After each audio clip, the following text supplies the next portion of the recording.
how to build a strength training program for athletes. Three main things in this video. Number one, why is strength important and why should all athletes train it? Second, what actually counts as strength training? Basically, what two boxes do you need to check off to actually challenge your body and cause strength adaptations? And third, a full programming outline that you can steal, including sets, reps, and how to set up your next strength training session. If we look at the pyramid of biomotor qualities, we can see two main things. Number one, strength is one of the main pieces of robustness or staying healthy. Basically, the more forces that your muscles can create, the more forces they can also tolerate. And second, strength is going to be the foundation of power and speed. So without basic levels of strength, you can't build basic levels of performance or even high levels of performance on top of it. In speed training, for example, we know that you have to sprint fast enough to get faster. If your best speed is up here, you have to get close enough to that to challenge it to consequently improve it. And the same goes for strength training. You have to lift heavy enough to get stronger. Appropriately so, the next question is, and should be, well, what counts as heavy enough when lifting? So I stole this number from Matt Ray, but he says 80% or above of your 1 rep max counts as a heavy stimulus to stimulate strength. And for those of you that do velocity-based training, that's going to be any lift that is at or slower than 0.5 meters per second. But the second checkbox we need to address when strength training is, are we getting close enough to failure?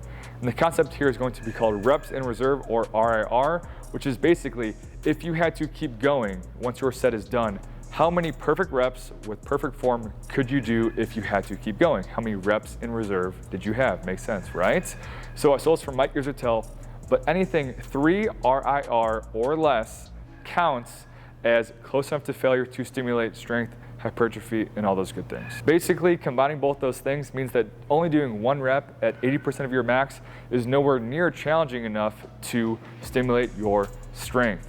So if it is heavy enough, but also close enough to failure at that weight, basically 0, 1, 2, or 3 reps from failure, then that counts as strength training. Finally, programming. Let's go through my general outline, sets, reps, and the format that you can steal in your next workout, but I do have to say that these are just general guidelines, not hard rules, so feel free to tweak and modify however you feel is appropriate. Athletes should be doing total body lifting for one main reason, and that is because it minimizes the amount of soreness experienced from one workout by spreading out the load throughout the entire body instead of concentrating it on one body part or movement group at a time, but still allows the athlete to get a super nice total week of training in over 3 or 4 total body lifts. And because of this, lifting does not take away from practice and games and allows them to sport at the best of their ability all the time. The first block in our total body lift is going to be our explosive block.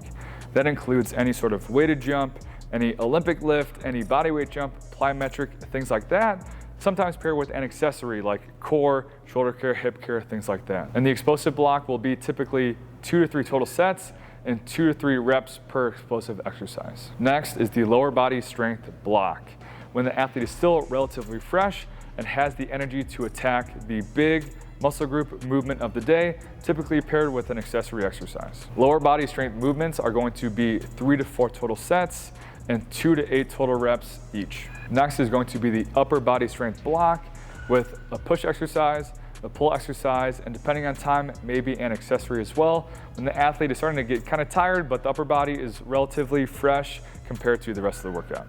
Upper body strength exercises are also going to be 3 to 4 total sets, but the rep range is going to be a little higher in the 4 to 10 rep range. Last, the accessory block. So anything that has not been addressed in the workout yet, smaller movements, smaller muscle groups, things like that, typically 2 to 3 sets depending on time, but a little bit higher rep range, trying to get a little bit of hypertrophy in that 10 to 20 range. And to sum everything up, let's put everything together into one nice graphic on the screen.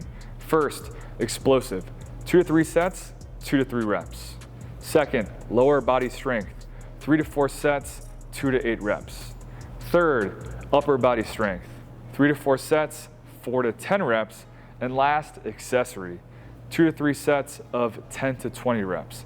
It was a super nice skeleton, a really good place to start. So there you have it, a very simple, a very thorough, but a very effective strength training program for athletes for you to do in your next workout.